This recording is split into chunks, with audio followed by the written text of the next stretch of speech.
আবু বক্করের সাথে ইসলামের পথে। হে আল্লাহ, আমি আমার ভাইয়াকে ছাড়া কিভাবে থাকবো?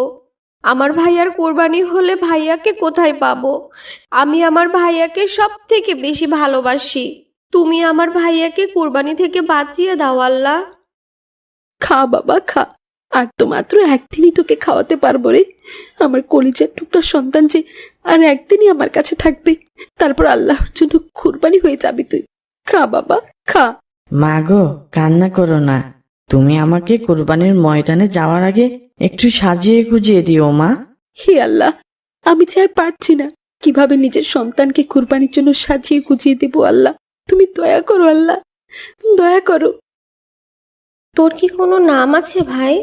তোকে যখন কোরবানির জন্য বিক্রি করে দিল, নিশ্চয়ই তোর মা অনেক কান্না করেছিল। তুই কান্না করিসনি তোর মায়ের জন্য?